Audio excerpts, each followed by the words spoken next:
Carnby never thought he'd be so happy to be back at Derceto. It felt like he had crawled through a long, dark tunnel of misery and regret. Now that he was back, Carnby could look into the steps mentioned in the contract. But there was one thing that gnawed on him.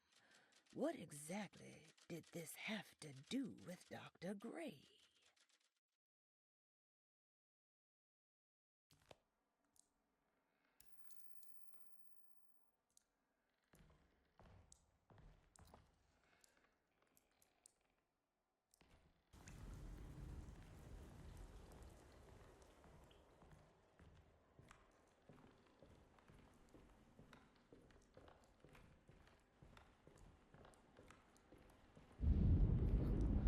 Just what this evening needed. Some ambiance.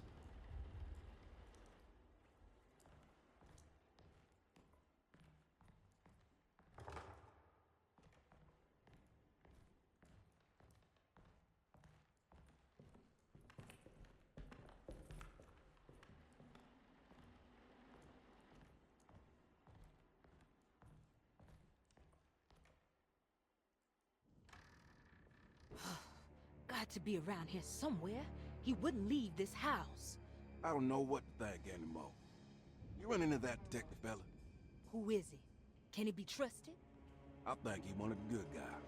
Well, you know, like us. Will he be all right with her coming? Praise the mother. You don't need to know about all that. Just help the Let go.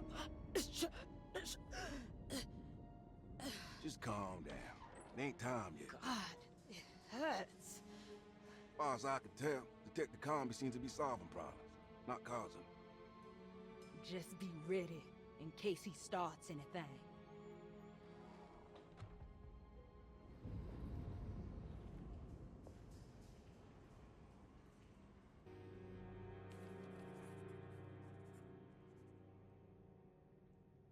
The two orderlies still hadn't found Jeremy. Carnby figured this was good news. Emily had reminded him about some strange deaths at Derceto, and Carnby wasn't sure who he could trust.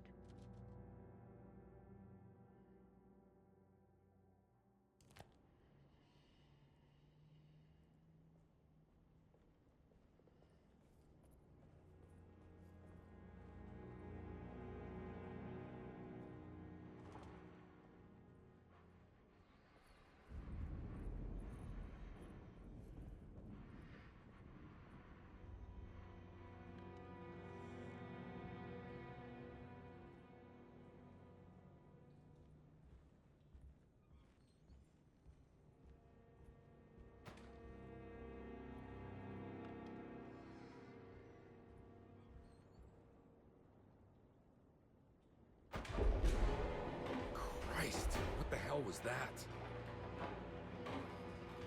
It's blocked.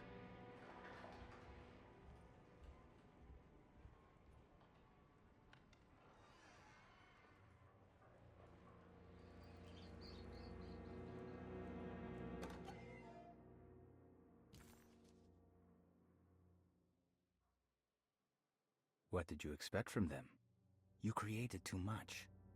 There wasn't any room to breathe.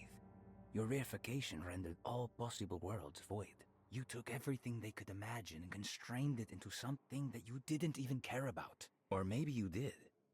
Perhaps you cared the most of all. Maybe you tried to save them from themselves, and that is why you had to die.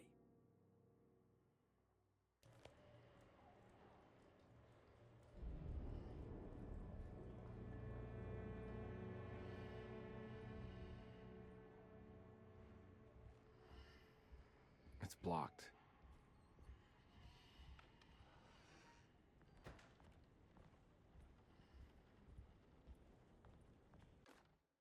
Lunacy and the Astarte Artist Colony, a monograph by Yael Klein.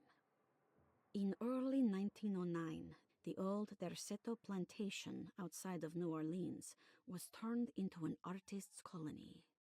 3 famous European artists rented the house and the surrounding land from the owner, the Ledoux family.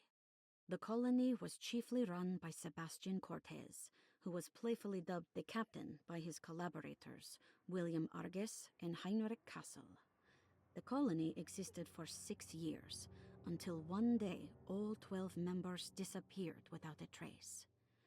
It is widely believed that their disappearance is connected to the disastrous hurricane that passed through on September 29, 1915, but nothing truly supports this claim.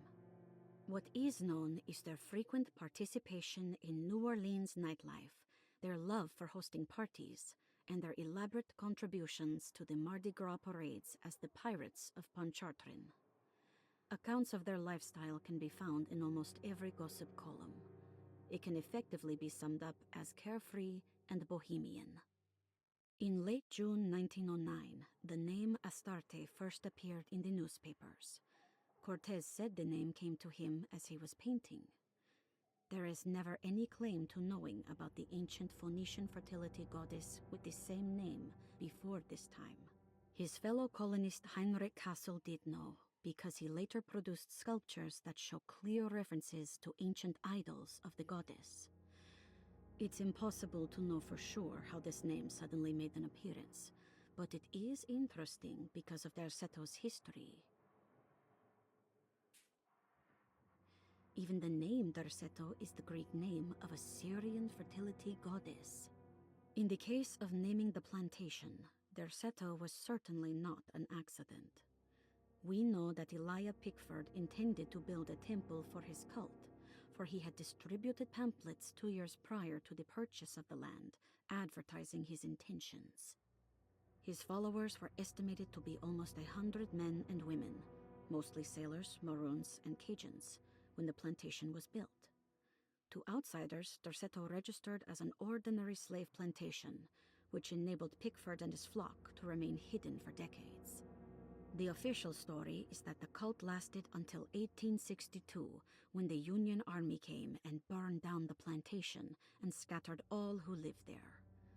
Following the Civil War, new people started to congregate in the ruins of Derceto to invent a new fertility goddess, the Shub-Niggurath. As much as Derceto is a particular name to have heard of, it's not entirely uncommon among the learned. Astarte is equally known and could have been subconsciously chosen by well-read artists. Shub-Niggurath is, on the other hand, very uncommon. Almost impossible that anyone in Louisiana would have heard that name.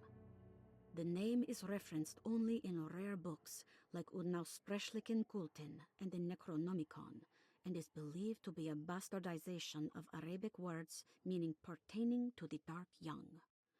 The few paragraphs printed on the goddess are so upsetting that no one in their right mind would want to build a religion resting on such qualities. The Shub-Niggurath cult was hard to get rid of, but it is believed that despite the police jailing and killing several cultists over the years, the main culprit in the cult's demise is the cult itself, which seems to line up with every instance of cult activity on Derceto's grounds. When Captain J.W. Norton of the Union Army arrived, he described the people at Derceto as malnourished and maniacal. As much as the army tried to save them, they fought back with fervor, as if nothing was going to stop them from slowly destroying themselves. While the disappearance of the Astarte artist colony remains a mystery, the recurring motif seems to suggest that their fate involved lunacy and a hunger for self-sacrifice to that fertility goddess with 1,000 names.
Detective Carnby.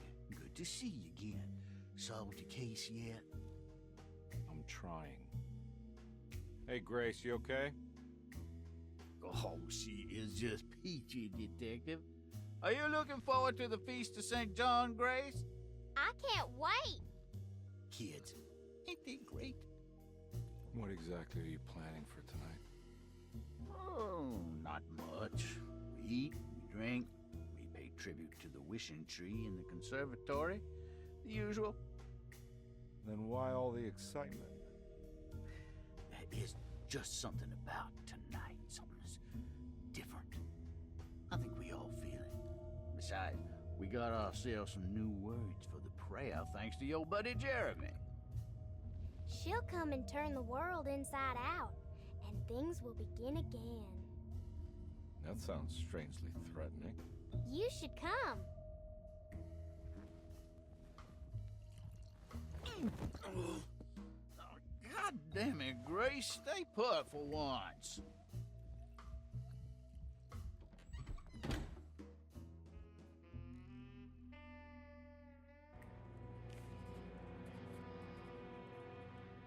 McCarthy was a deadbeat. His mere presence annoyed Carnby. It was like watching the worst version of himself mock him by simply being worthless. While Carnby enjoyed watching the child outplay the drunkard, there was something terrifyingly familiar about Grace. It was taunting him, like he was supposed to remember, but couldn't.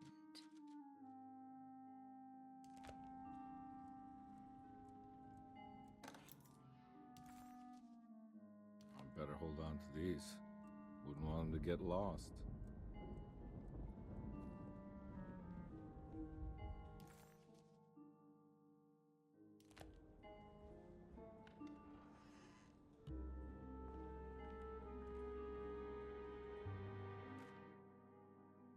Jeremy knew that the only one who could help him now was the guest in room number 3. The room seemed to have been empty for so long, but that wasn't allowed to be true. The story needed to be different, to include something from the outside. He would bring the guest back to room 3 and show them what was in that safe. 913. But those were not the right numbers. That was the combination for the safe in the clerk's office.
There must be a spare key to Dr. Gray's office in here somewhere.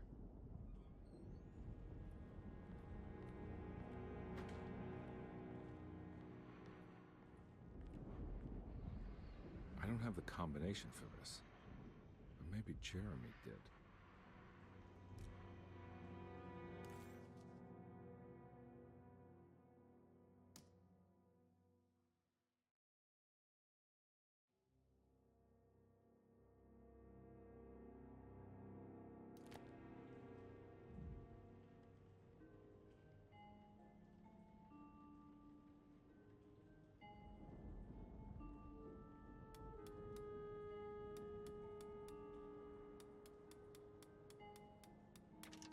It worked.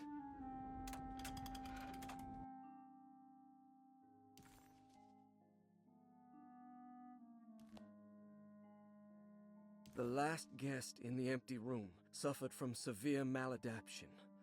I must write this down, because if I understand the condition sufficiently, it could make me deny this fact at a later date, and there is reason for me to think I may come to suffer the consequences from this dysfunction, as some who came in contact with the guest seemed to adopt a new worldview in which everything was predetermined but broken. Upon accepting this worldview, some memories became unmanageable and later rejected. I do not know what this means. I cannot even remember the fate of the guest. I think they were simply misplaced one day and forgotten.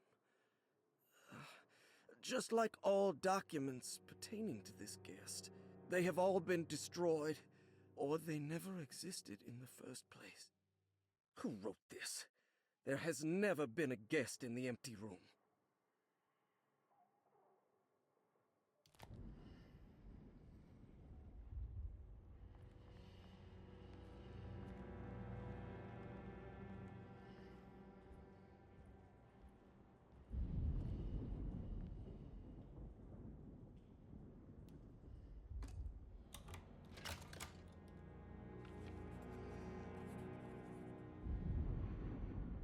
Dr. Gray was somehow mixed up in this business with the Dark Man, Detective Carnby decided.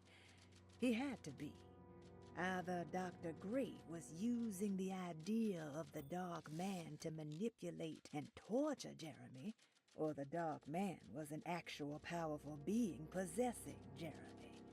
And in that case, Dr. Gray was simply a stooge.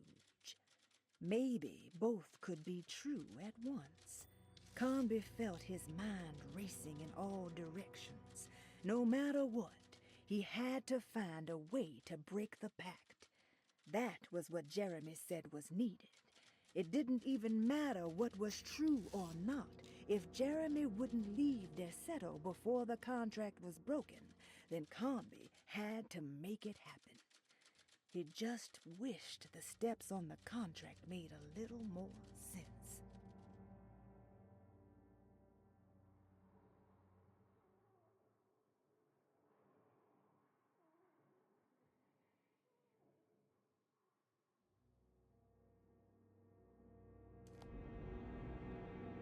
Dr. Gray's office, all to myself. Let's see if we can figure this guy out.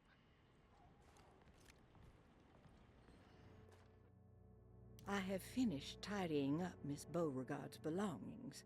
I will leave it to you to contact her agent and have them collect her things. I found one of Grace's drawings she might want back, along with this key in her room, which I believe you've been looking for, Mrs. Thompson.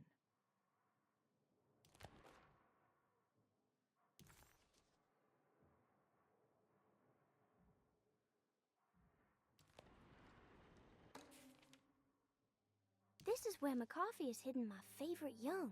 It's very important.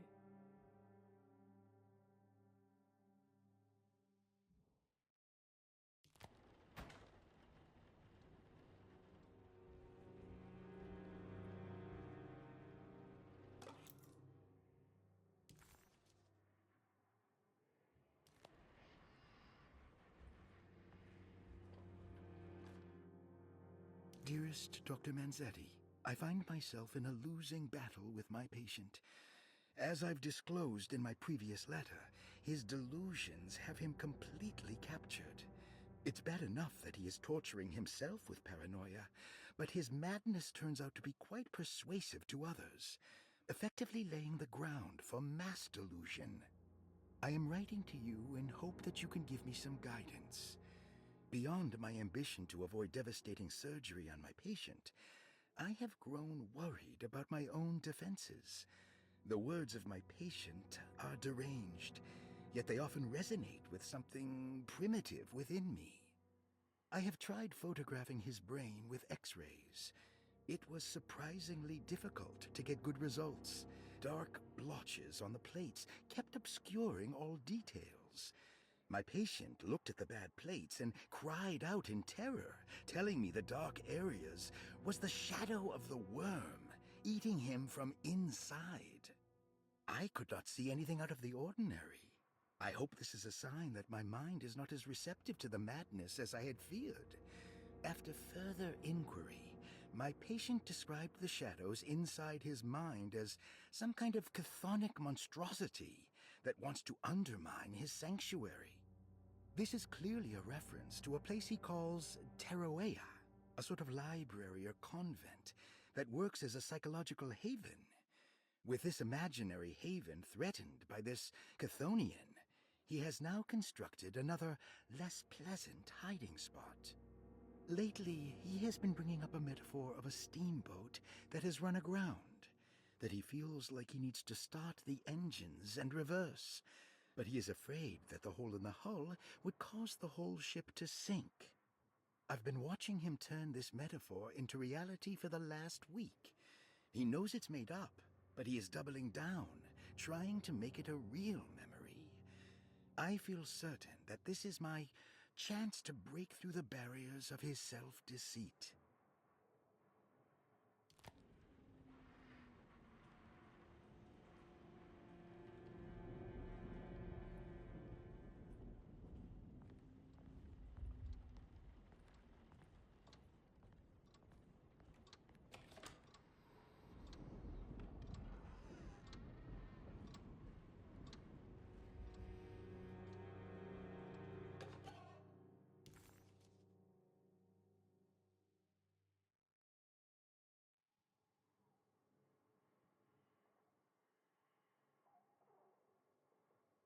What a terrible thing to recognize that your betterment was an illusion. That you are so infatuated by the virtue of struggling that despite all your hard work, you made no real efforts to ever become well. Or that the treatment becomes such an obsession that instead of letting your wounds heal over time, you tear at the flesh in the hope that it will heal better and faster. If only it would bleed in the way you wanted. Do we ever become well? What do you think, Dr. Gray?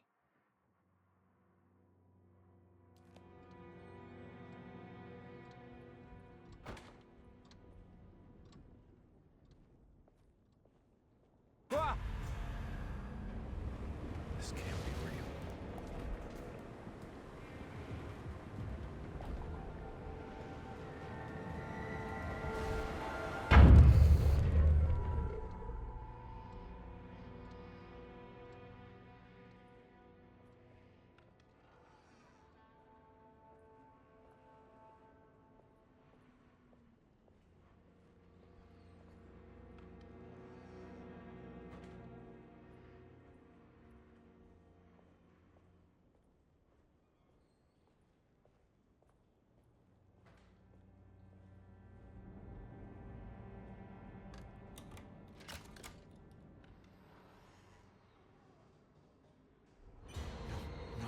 No, no.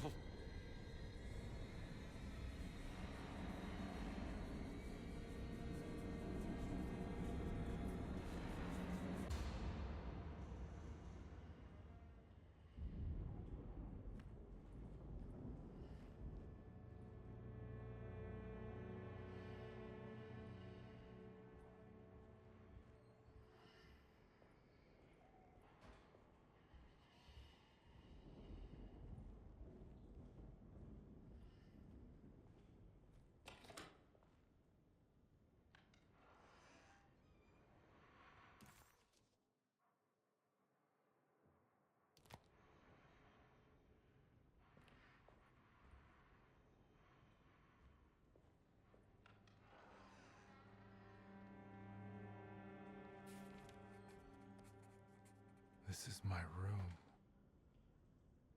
I belong here.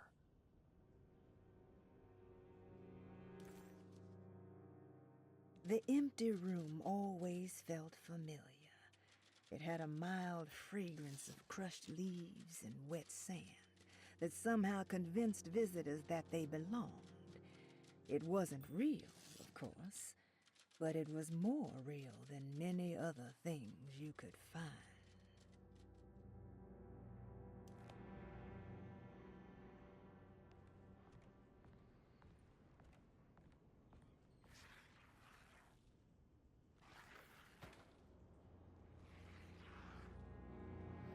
I know that number. Where's that from? I did this. I wrote that.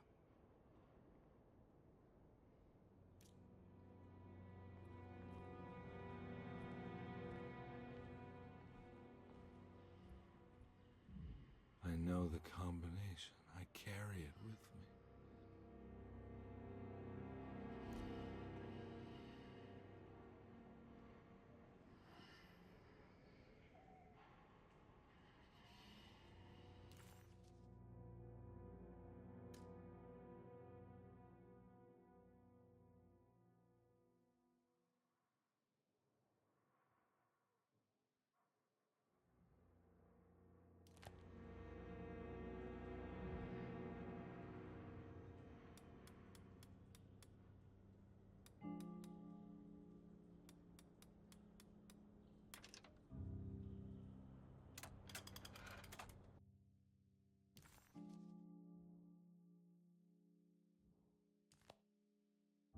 Detective, I have made many discoveries in my case. The child we want is safe, thanks to good people like me and you. We're so similar, but you don't see all the things I do.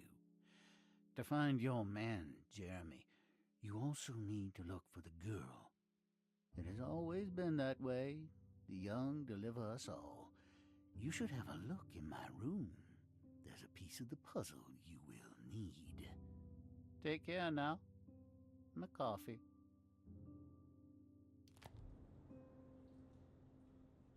How long have I been here?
Take this much more.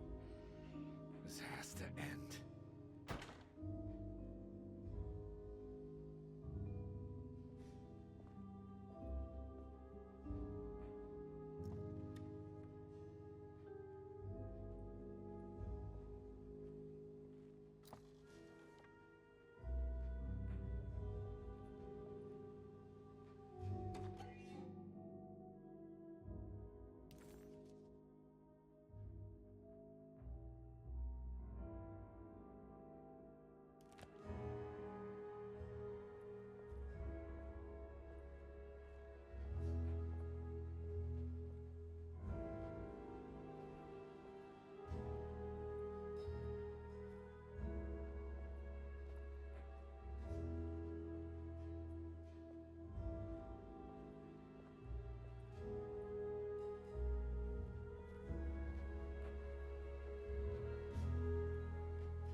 This doesn't look good.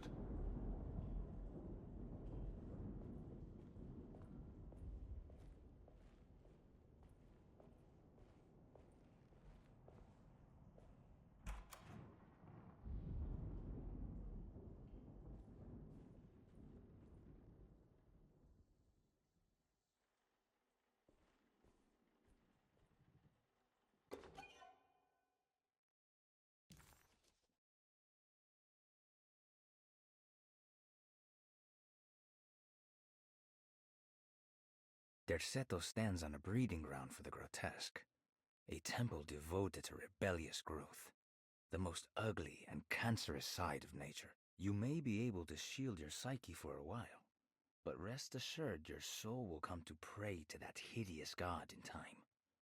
That is the story of every man and woman who gather around that ancient arbor. They all croak, bark, and bleat, because their own bodies are afraid and they wish to repel the evil those words conjure. Ia! Ia! Instead of that blasphemous name, they gossip in hushed whispers the name of Derceto, Astarte, and the black goat of the woods.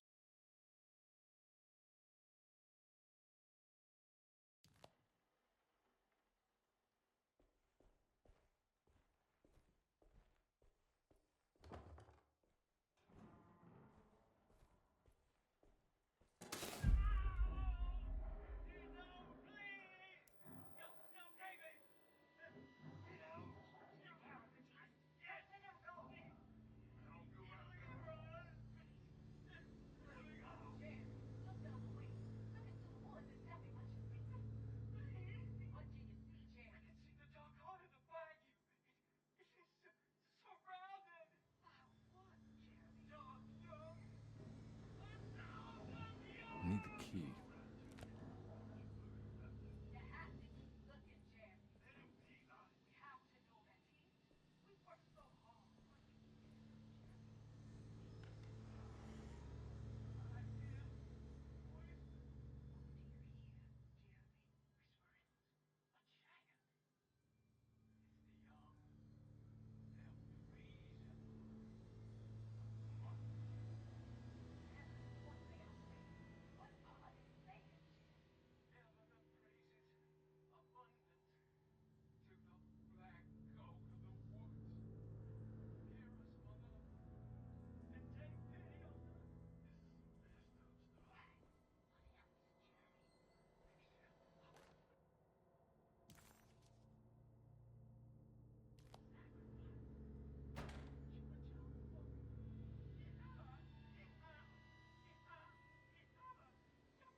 Radiography, patient Jeremy Hartwood, date June 14, 1930.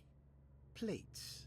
Jeremy's skull proved difficult to capture properly. Partial radiographs worked best. A complete picture of the brain can be assembled by piecing 3 plates together. Observations. Even when looking at an assembled version, a shadow covers significant parts of Jeremy's brain. Possible tumor, but more likely that the equipment is failing. Jeremy reacted strongly to the pictures and claimed to see a giant clay worm eating and displacing his memories. Notes. While this exercise has left me nowhere closer to an answer, I feel confident that a Burkhardt lobotomy should sever all necessary parts.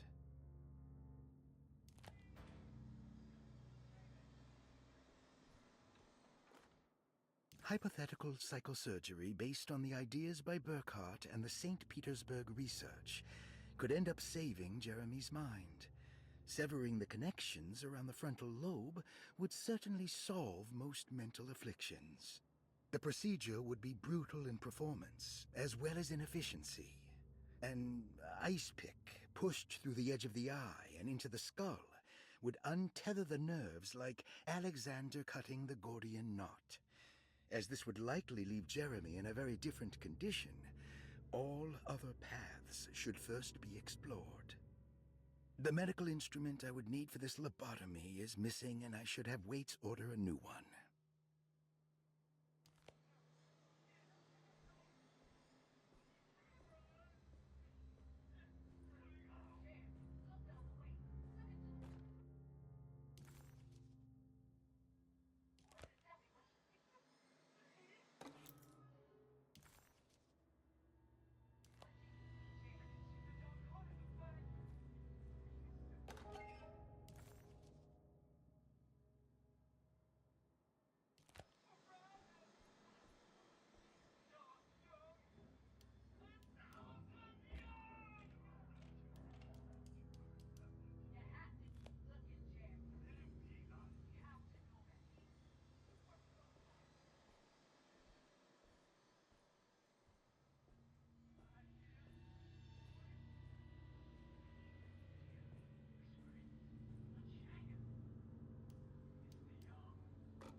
Tell us what they are saying. What are they saying, Jim? Tell us the praises, abundance, to the black goat of the woods.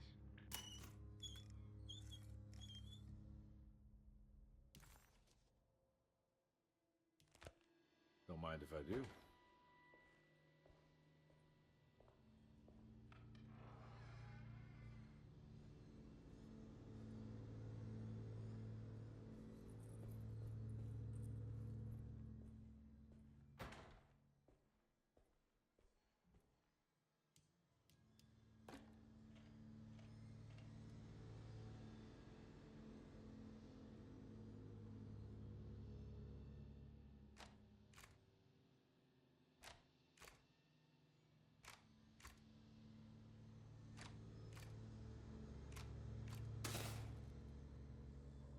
That's better. Dr. Gray had been putting Jeremy through some thorough medical investigation. He was trying to break through Jeremy's stories and get to some truth, just like Carnby was. Could Dr. Gray have been trying to break the contract as well?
Why does this keep happening? What am I supposed to do?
Why does this keep happening? What am I supposed to do?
And we're back here.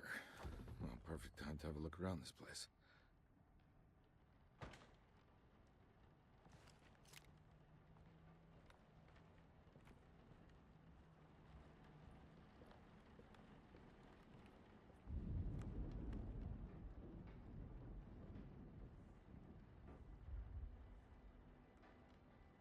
They're coming.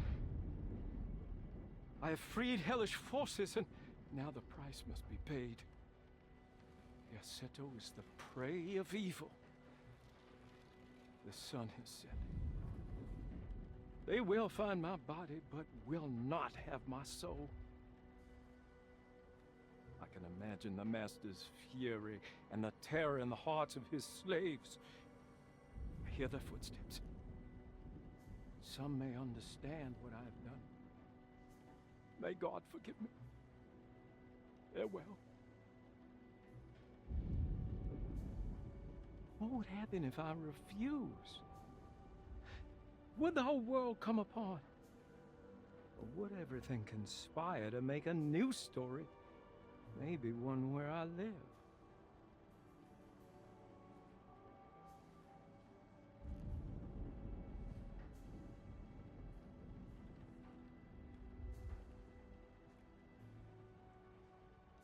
I'm sorry, Frederick.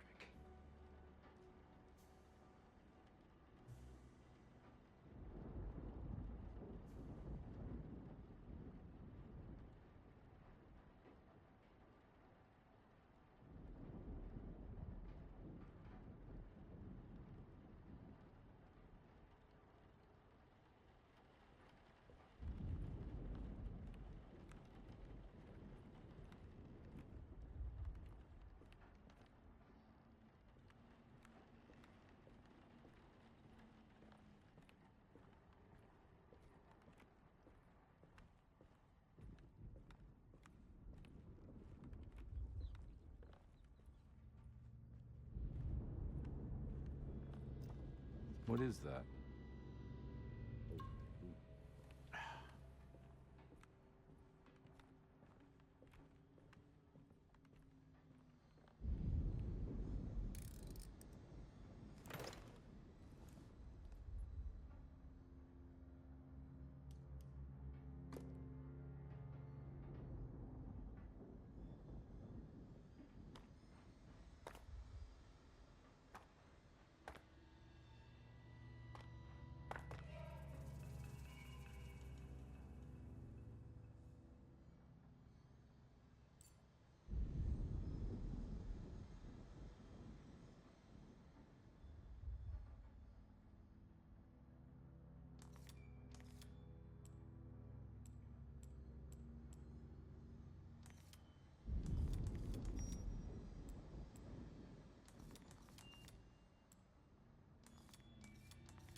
Is this... This is where Jeremy's hiding, right? Hello? Is anyone there? Jeremy? I need help! Wait. Can you hear me? I'm stuck in the mud and the fire is taking Jeremy. me. Where are you? The motor is dead. I can't do anything more. Hang on, Jeremy. I'll figure something out. I'll get the boat running. Jeremy was calling out for help, but Carnby couldn't figure out where the voice was coming from. For a moment, Carnby wondered if the boat itself was Jeremy, or if he was below it somehow. It didn't matter right now. Jeremy was clear on one thing. He wanted Carnby to get the steamboat running and out of the mud. Carnby entered some new, mucky dreamland of Jeremy's, a long-abandoned steamboat aground in the bayou.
The boat's wedged itself right into the bayou.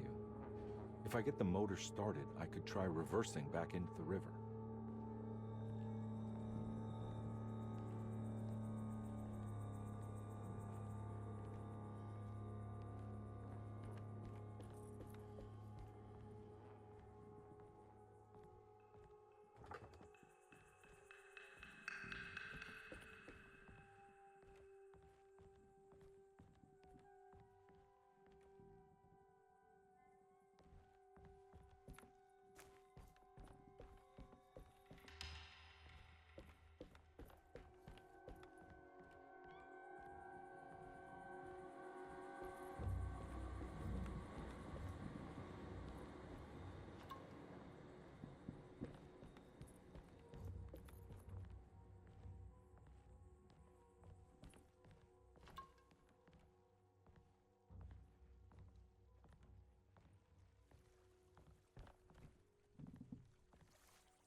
pretty weak. I just need something to break it.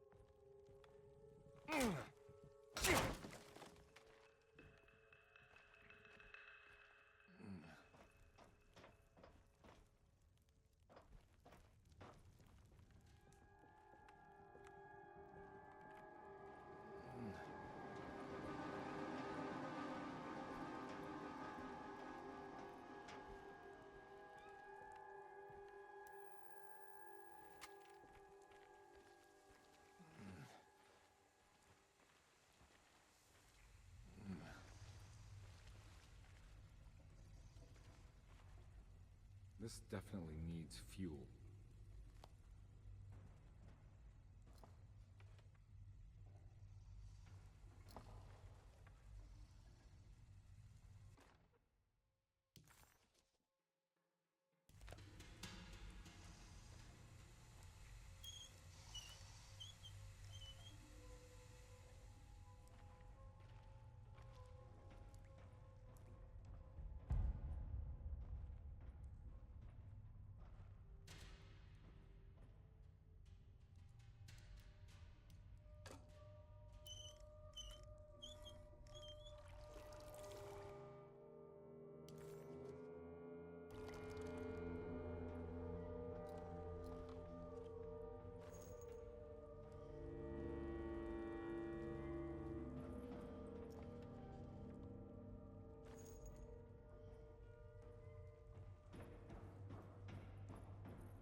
Whoa!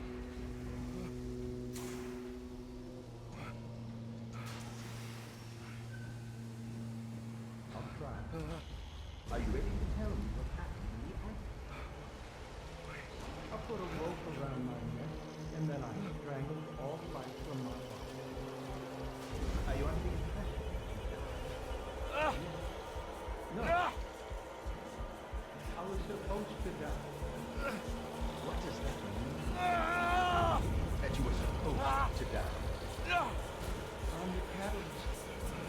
I had to die to make the story happen. What are you referring to, Jeremy?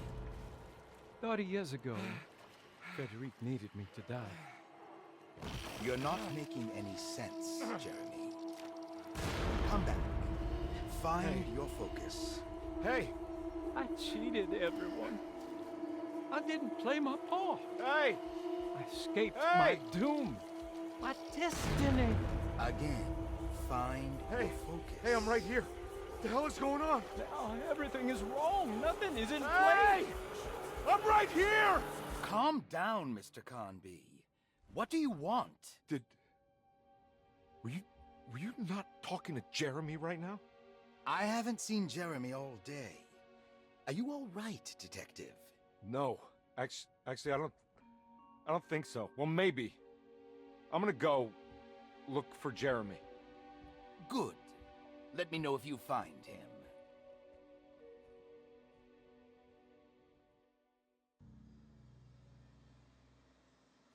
That was Jeremy's self-deceit, a steamboat stuck in the mud? I'm not gonna pretend I understand any of that. What a bunch of psychoanalytic nonsense.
Surprisingly neat. Maybe I've been selling that old barfly short.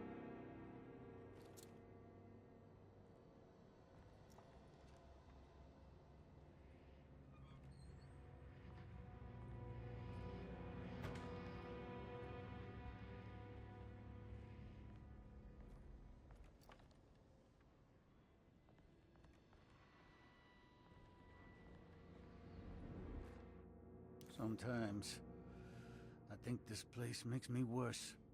That Derceto might be my grave. A coffin made of ostentatious architecture. A Taj Mahal for the drunken depressed. There's something about Derceto. Something about Dr. Gray.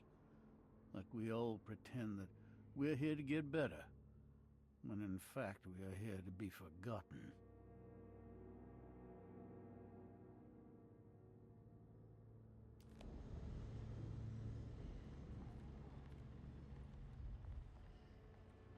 Looks like McCarthy has something hidden inside.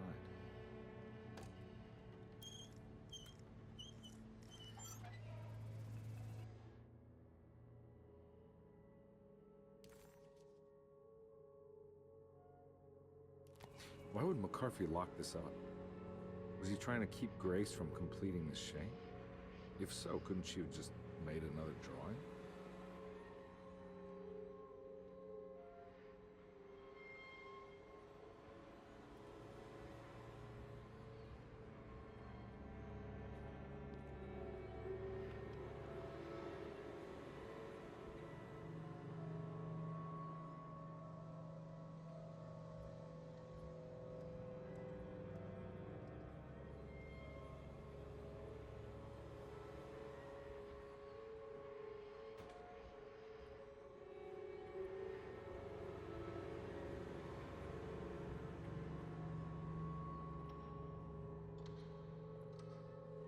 What the hell happened in here?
There's something missing.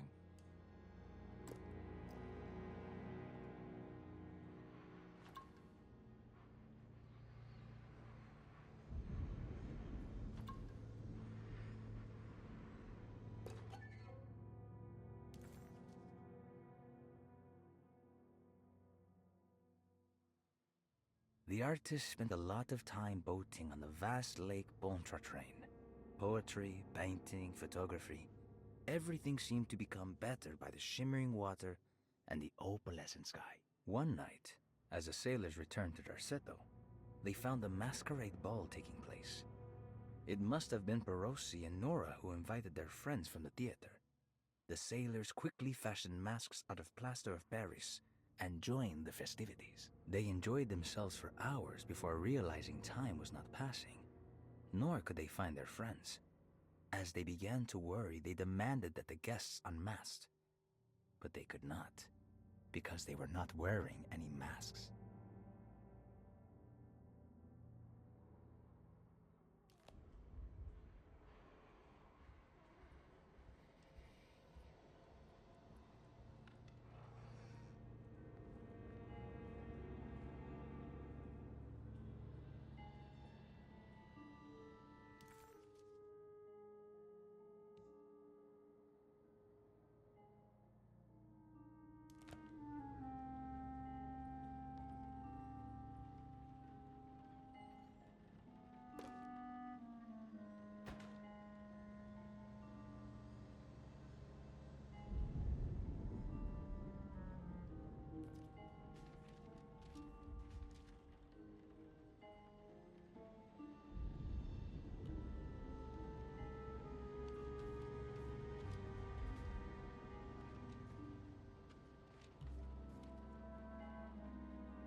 place looks familiar.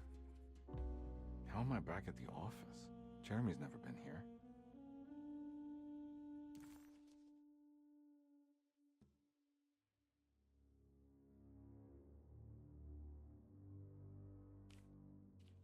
He was back in the French Quarter, his office to be exact, a place Jeremy had certainly never seen. It could only mean that the dark man had reached inside Edward's mind and conjured this place for him to suffer.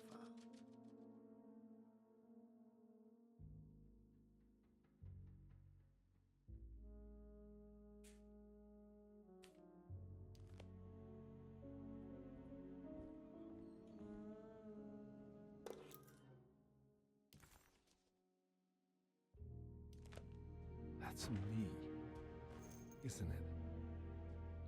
How long had it been since I drowned myself in drink and depression? It had all felt so peaceful, slipping away into oblivion.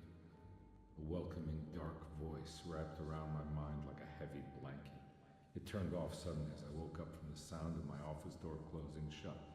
A messenger had left a telegram from Mrs. Saunders. She had a lead on where to find her husband and her kidnapped daughter.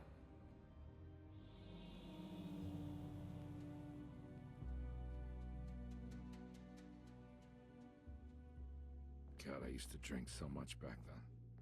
When was this exactly? What case was I working?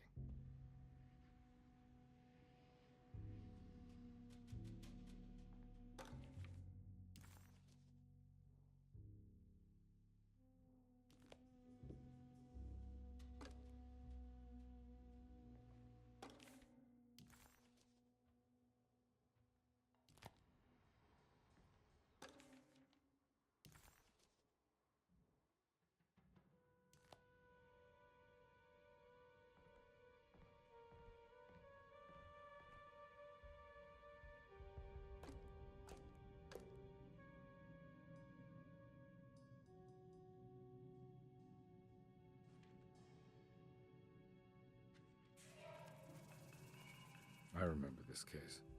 Some kid got taken by her father, headed out of state, but he had made a mistake by selling a painting that his wife actually cared about to a collector named Thornhill to fund his venture. That's how I tracked him down. At least I think so.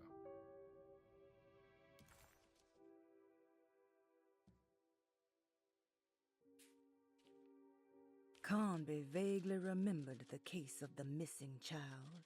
She was kidnapped by her estranged father. There was some connection to a gallerist named Thornhill, a painting sold to pay for a getaway.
I can't go that way.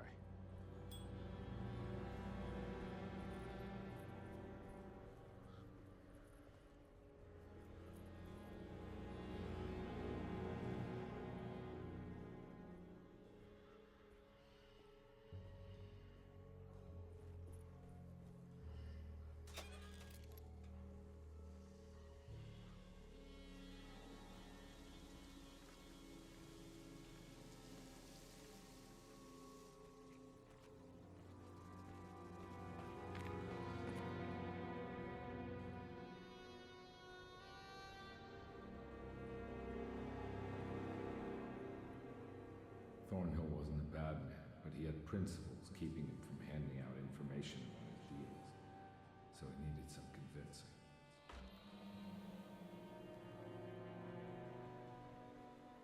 Well, every case can't be squeaky clean.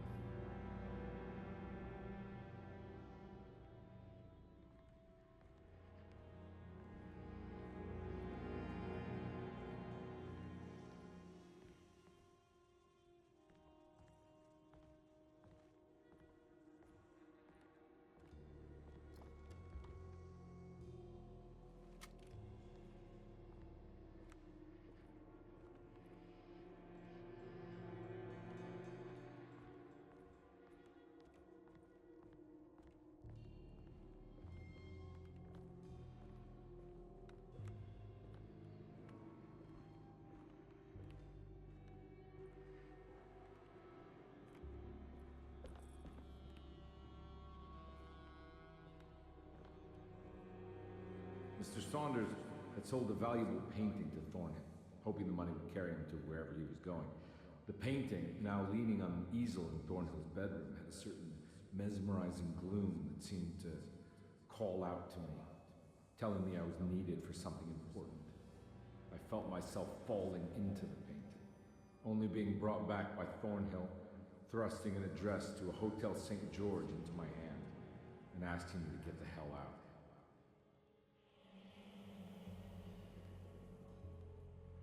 I don't remember this at all, but I can't say it didn't happen.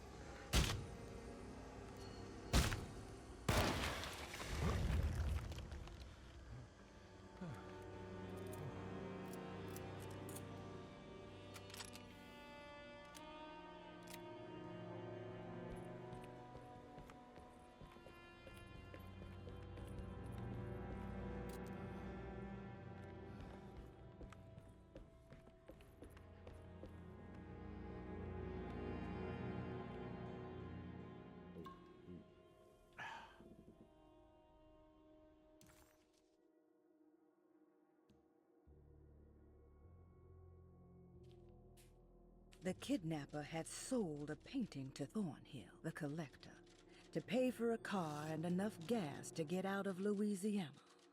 Detective Carnby was suddenly reminded of shaking him down to find out where the kidnapper was hiding. St. George's Hotel by the park.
hotel, the Morton gang caught up with me. I owed them money, a lot of it. I can't remember what for, probably some dumb gambling debt growing in size for each payment missed. I punched one of them out, and I sent the others packing. It was a stupid move. Looking back, in a great remorse.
Life is a stage play performed to no one, applauded by no one, and wanted by no one.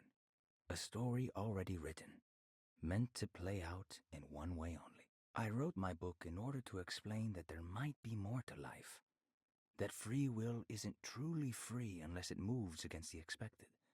In retrospect, I think my ambition was hubristic. Yermi had a much more humble suggestion. What if we all just went home?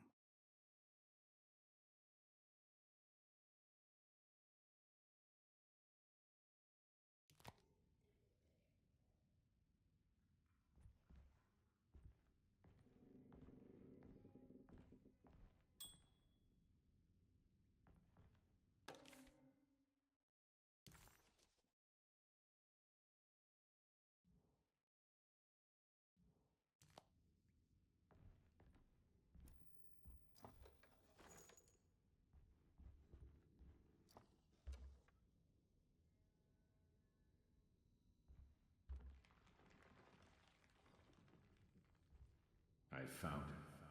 In the hotel ledger, I recognized the handwriting of the signature, Ted Stryker. It was him. I could feel it. It was the kidnapper I was hunting. I put on my knuckles and hurried up to his room.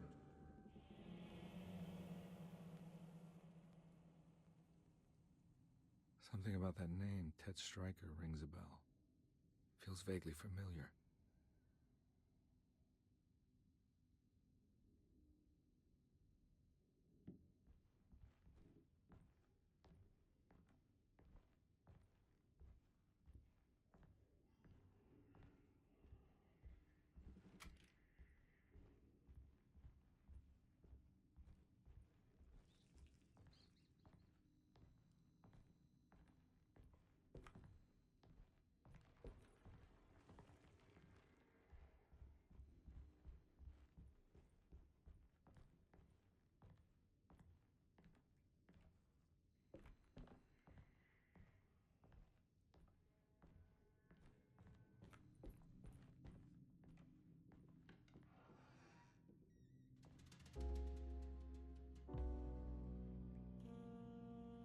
I recognize this room, but I didn't catch up with them here.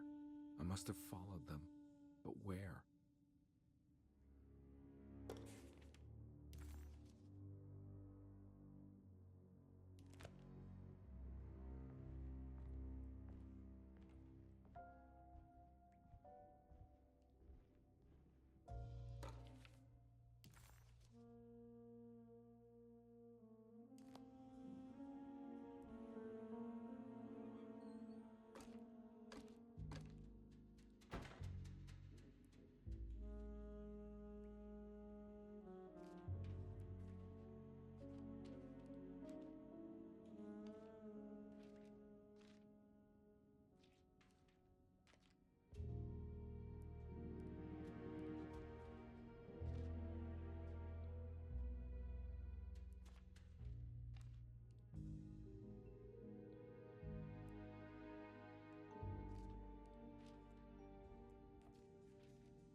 That's right, he was running away, ditching his old life and marriage in New Orleans to find something better in Tallahassee.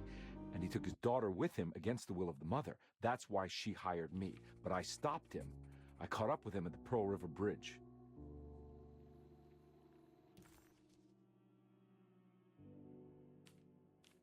Detective Carnby didn't recognize the bridge across Pearl River. It was firmly obfuscated by trauma, events that had left Carnby scarred for life.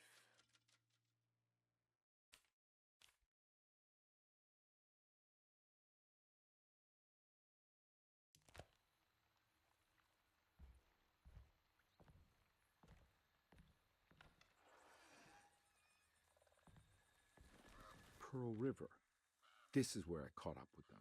This is what the Dark Man wanted me to revisit. But I'm still not seeing it. What am I forgetting?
Edward had heard the whispers for years.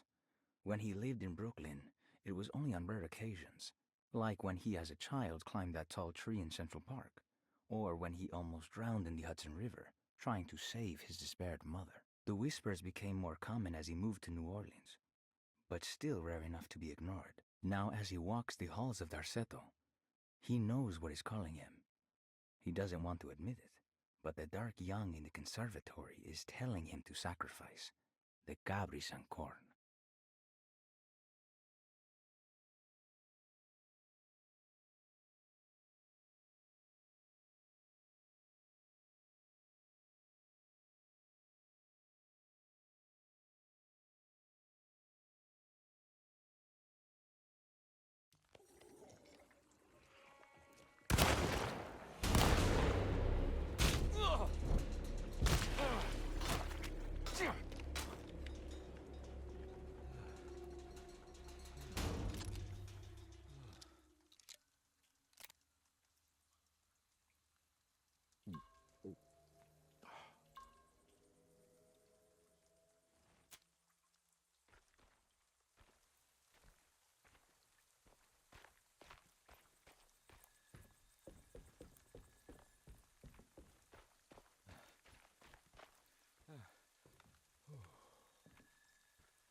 I can't believe I didn't recognize you. I looked a little different back then, I suppose.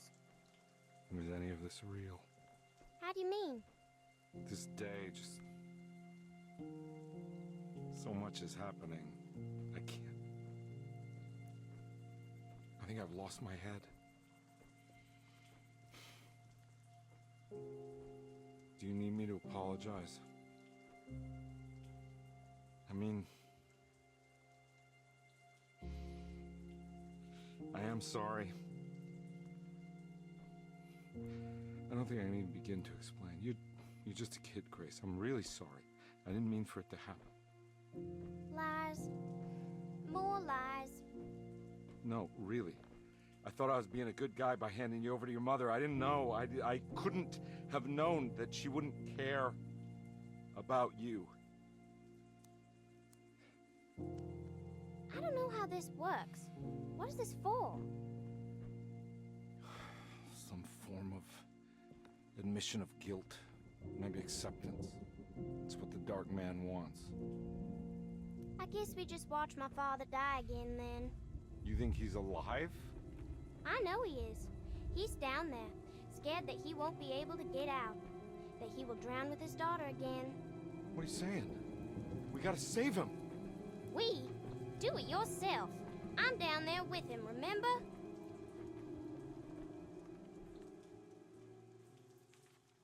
Can I really save them? This all happened so long ago. I have to find a way to get down there. I have to see it with my own eyes. There was a boat at the house where I entered. If I can raise the bridge, I should be able to get to the car.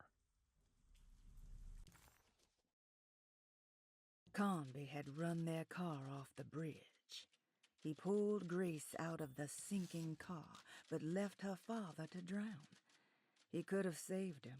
There was time. He just chose not to. Instead, he took Grace back to New Orleans and collected his paycheck.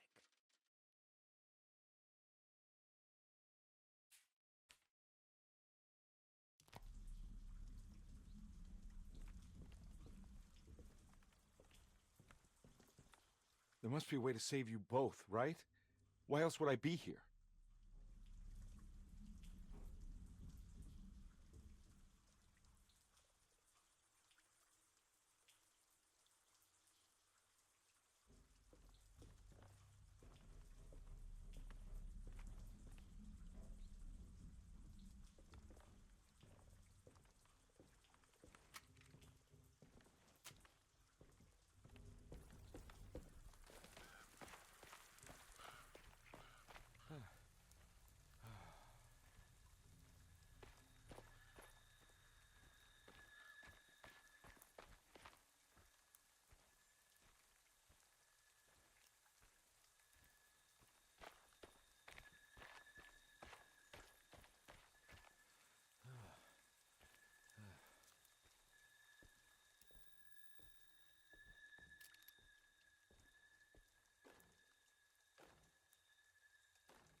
This must be where the bridge is operated.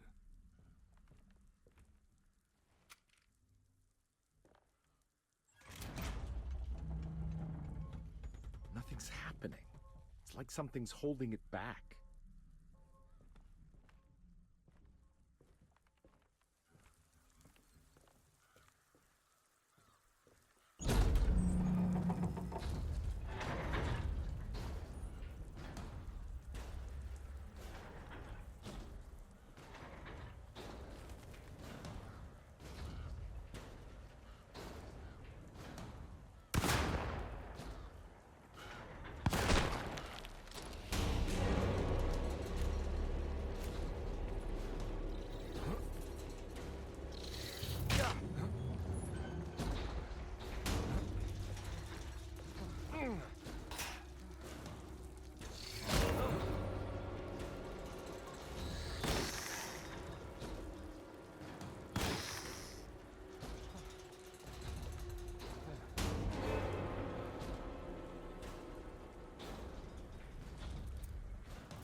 There we go.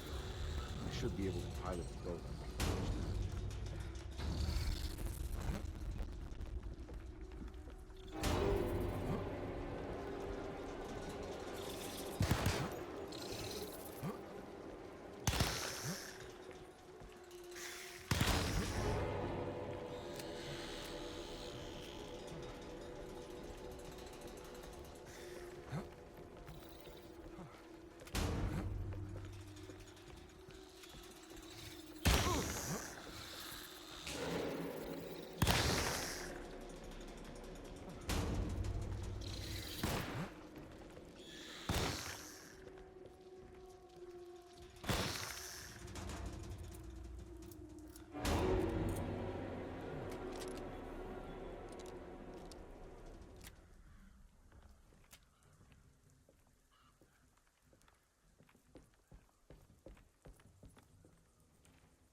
Carnby, are you okay?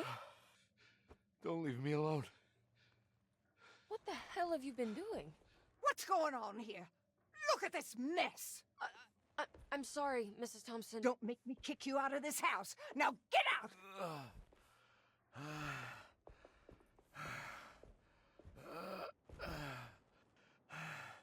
Hey, Detective. Mr. Carnby. I'm really worried about you. I'm okay.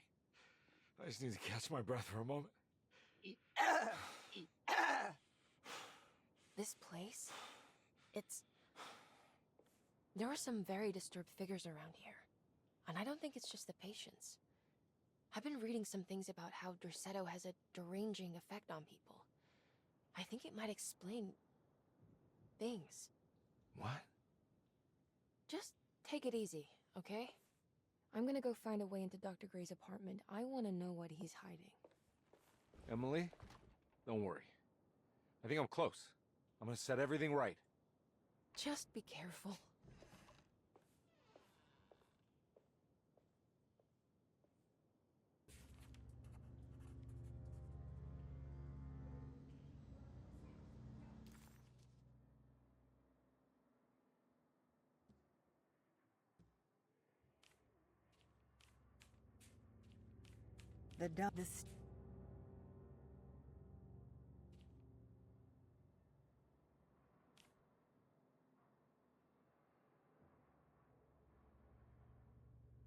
The dark man had forced Carnby to face his memories of Grace and her father, how he ran him off the bridge at Pearl River and carried on to steal his child as he was drowning.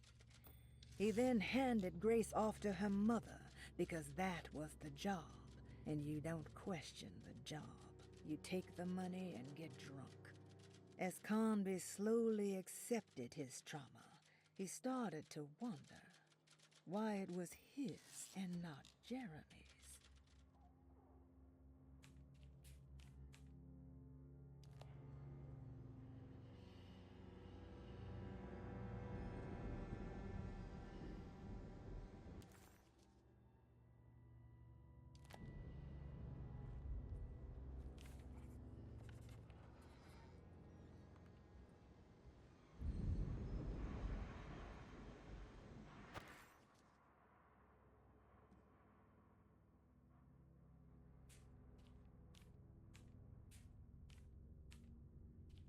It wasn't clear to Detective Carnby that he had actually accomplished anything, but he had the distinct feeling that he was making progress.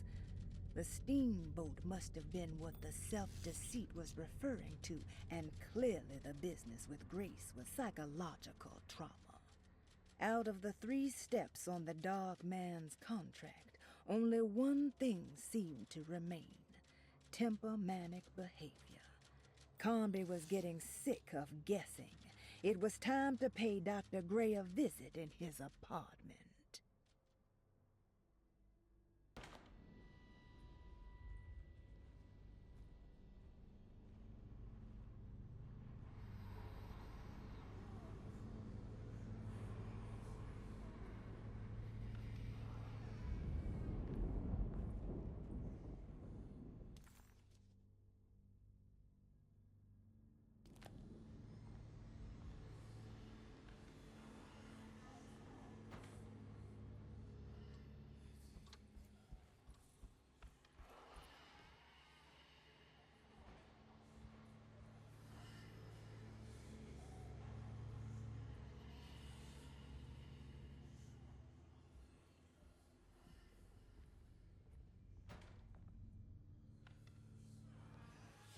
Detective, am I glad to see you. Lock the door, will you? I don't think Dr. Gray would appreciate us snooping around. What's going on here? This feels so strange.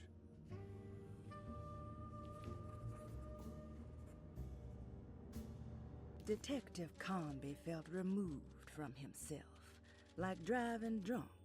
He carefully tried to navigate his environment. What the hell was going on? Was he finally losing his mind? At least Emily was here to call the police if he went off the deep end.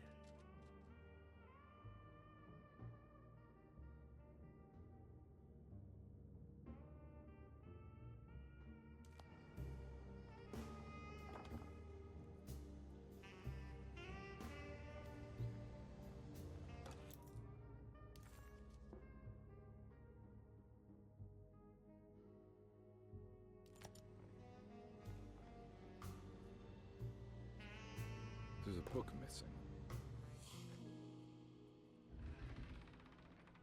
What did you do? I was just rearranging the books. Well, come on, let's check it out.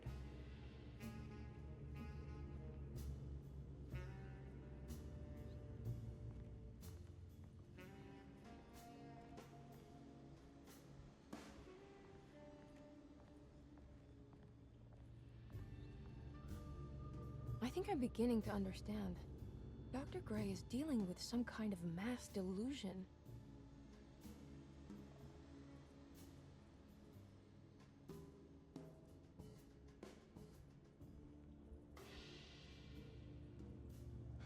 What were you saying about mass delusion? Derceto seems to have a deranging effect on people living close by. It has a history of creating cults devoted to some nature goddess. Even the name Derceto refers to the cult existing here before the Civil War. Derceto was the name of an ancient fertility goddess worshipped in Syria. Dr. Gray and his friends, however, seem to prefer the black goat of the woods with 1,000 young, or Shub-Nigroth. And that name can only have come from my uncle's twisted mind.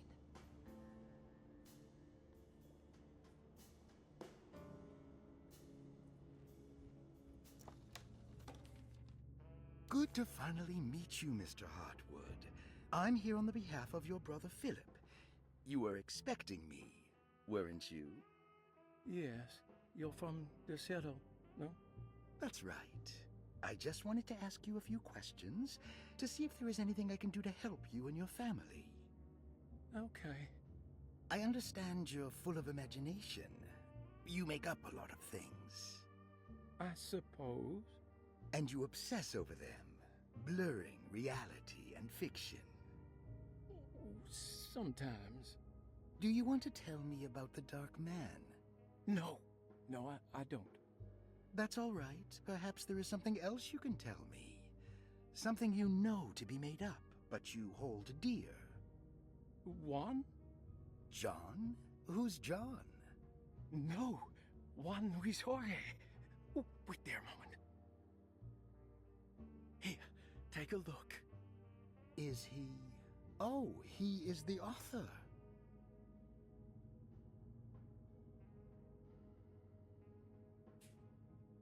It's a magnificent book. Life-changing even. The real Juan is long dead, but I like to think of him as my friend. My most beloved friend. I see. Do you often do this? Fantasize about people you read about? No. Well, there is Jacob. Who is Jacob?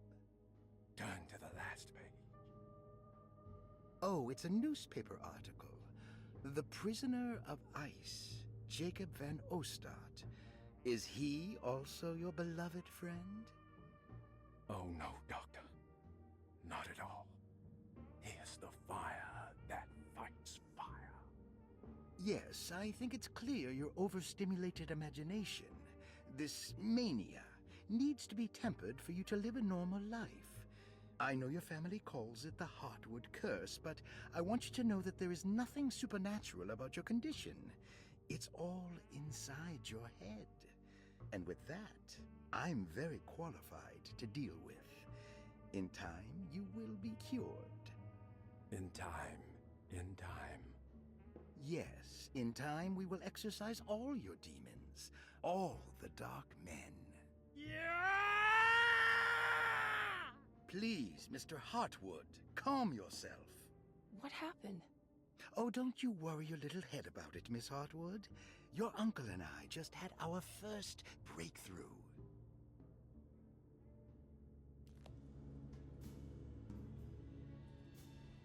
That mark on the floor looks like talisman positions, but from which direction should I look at it?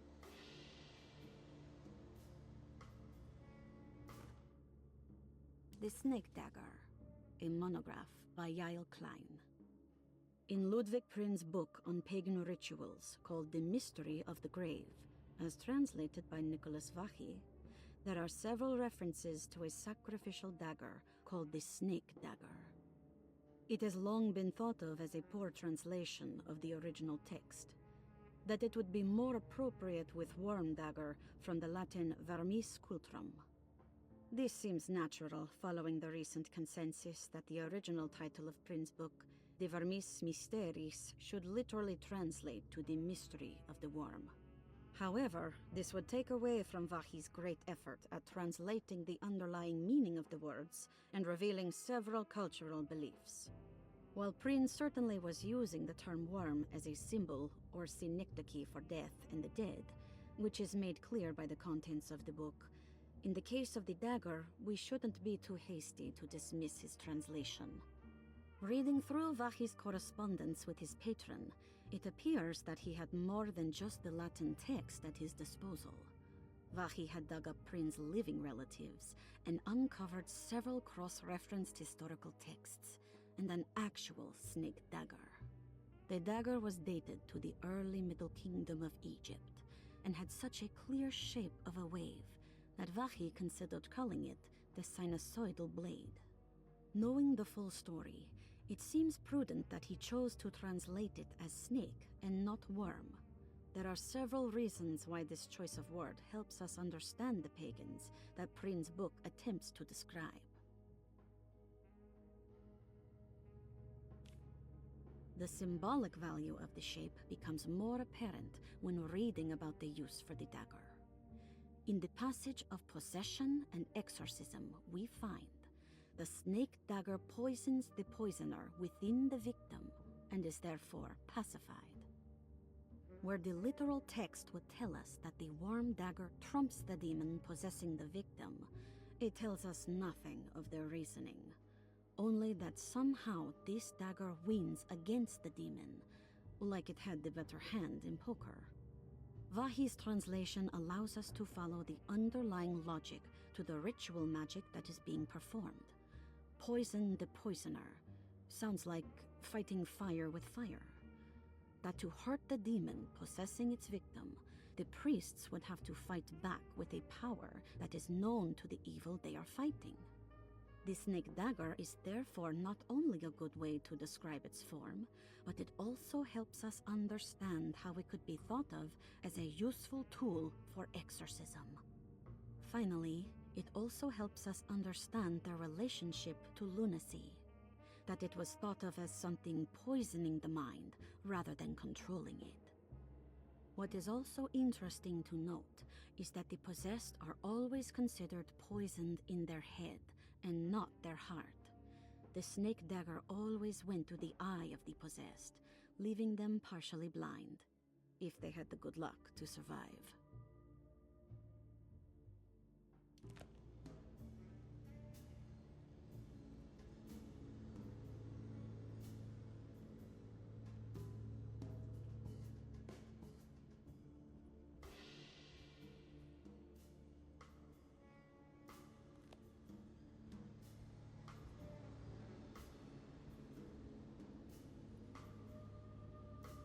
You think all of them are in this cult business? Even Jeremy? I'm not sure any of them have a choice at this point. We just need to find a way to stop all of this.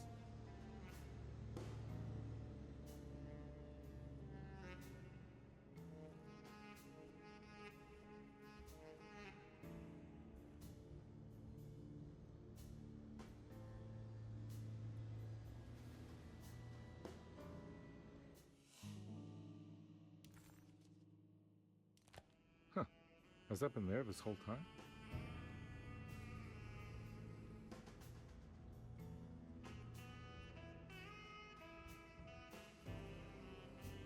I've been so busy trying to free your uncle from the promise he made to the Dark Man, I guess I kind of just let everything else go. Don't worry, Detective. I feel like we're close. I'm sure Jeremy will turn up. If he is part of the cult, he wouldn't want to miss the Feast of St. John. I just need enough information to make him see the truth. I hope you're right, but I doubt he'll show up. Not as long as the Dark Man's got him hiding.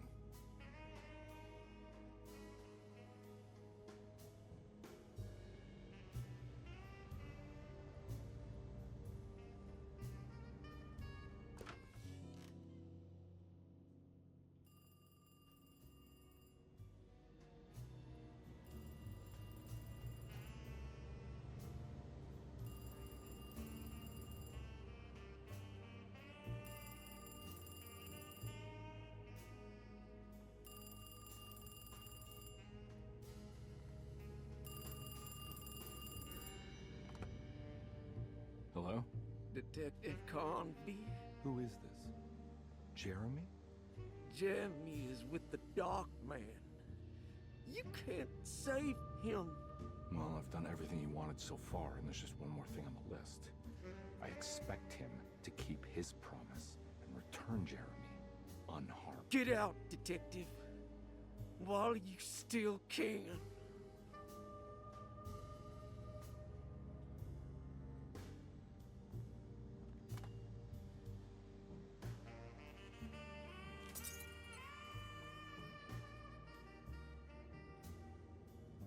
Detective Carnby wanted nothing more than to make sense of it all.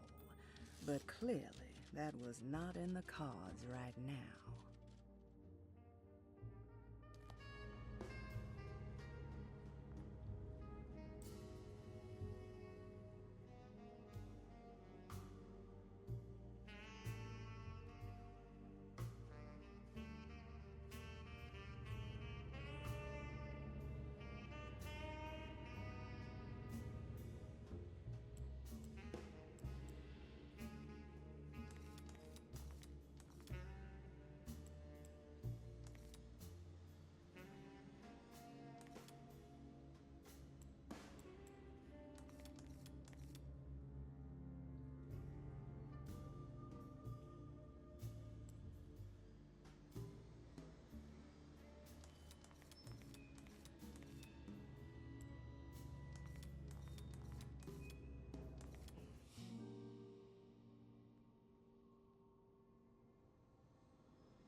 You okay?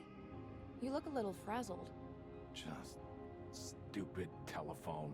I know. I tried calling the police earlier. The telephone is completely dead. It's not... Yeah, no, the telephone isn't working.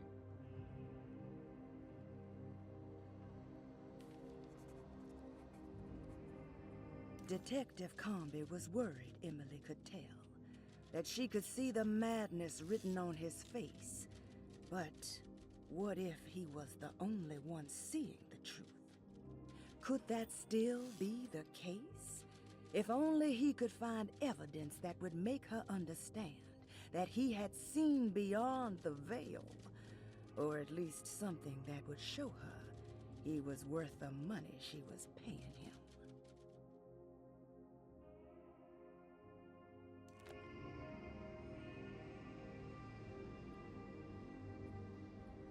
Miss Hartwood, I think you're gonna want to see this. Is there something in the closet? Yeah, there is. You don't see the very obvious gate leading to whatever Jeremy's madness is serving up next? I don't understand. Are you making some kind of fashion metaphor? I'm sorry, I don't have time for this. Can you just tell me what you're doing? You don't see this. It's fine. It's fine. Catch you later. Are you going inside the closet? Yeah. You got a problem with that? No. Do what you think is right, Detective. Sorry, I didn't mean to. Goodbye, Miss Hartwood.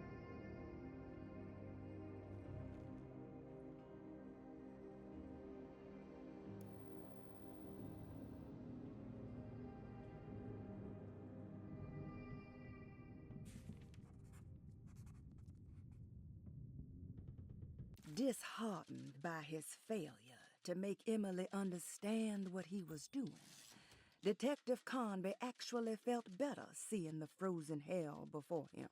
There was a finality to it. Its clear symbolic opposite to the dark man's desert made him realize this was the end. Soon it would all be over.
We found the ancient stellarium perched on a cliff facing the Arctic Ocean after a day of sailing due north of the Eskimo encampment.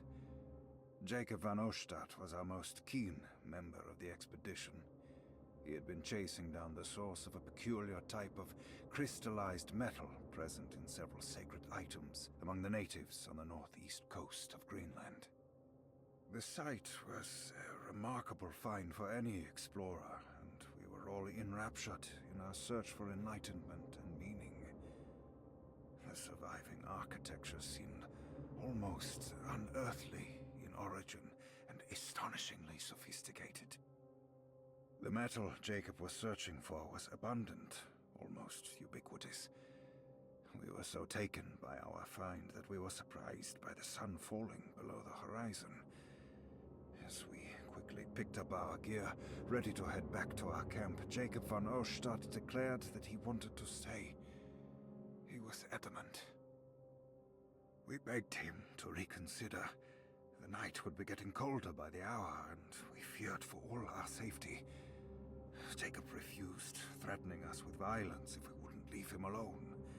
As the snowfall turned heavier, we left him there on his own. The next day, the weather became worse, and we had to spend hours enforcing our shelter as our tents became increasingly useless. The group had ridden off Jacob, thinking he must be dead.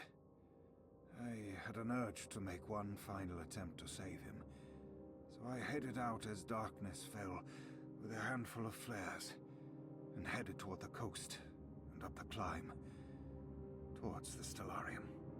That's when I saw him, transfixed by a burning sky, that celestial lantern.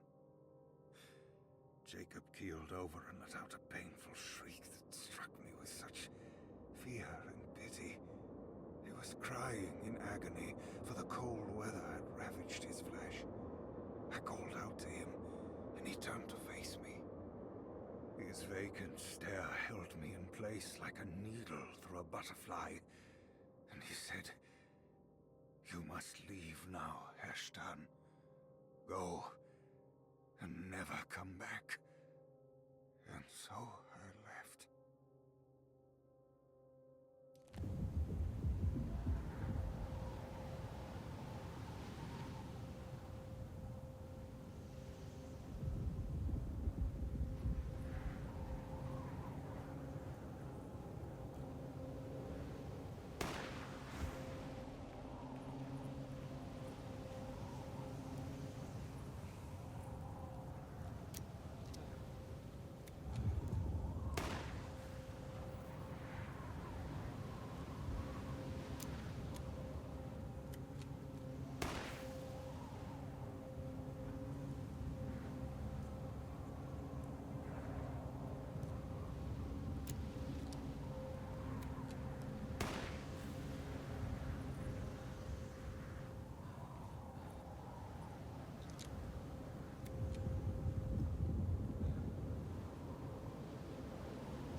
Hey, you! What are you doing here? What is this place? Turn back, detective. You're not wanted here. Whoa, take it easy. I'm not your enemy. Oh, you're wrong, detective. You're wrong.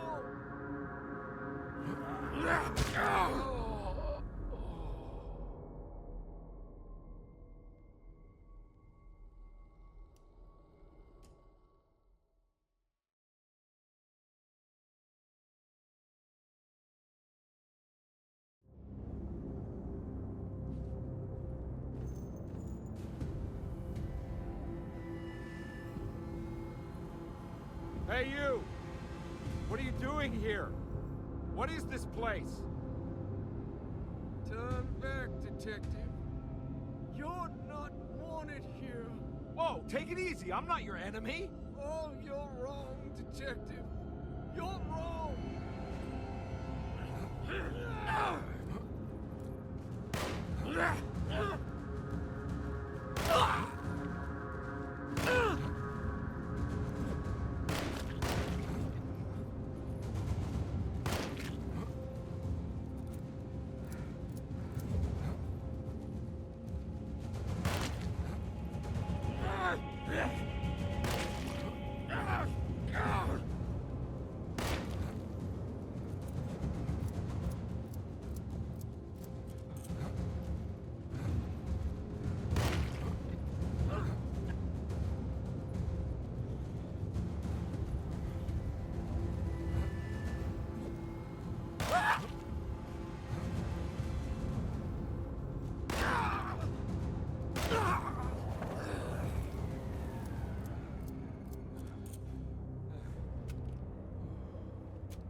Of course, the Taurus.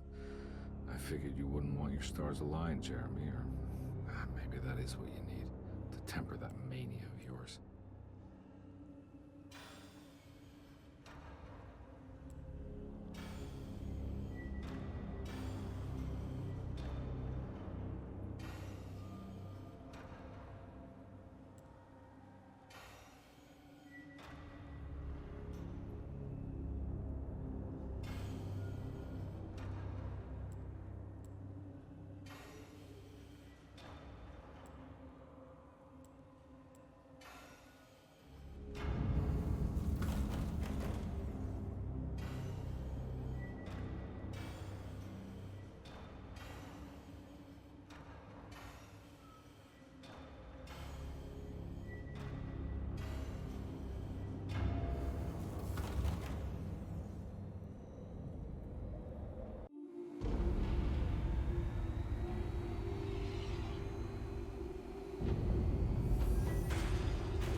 God's sake, stay dead, will you?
I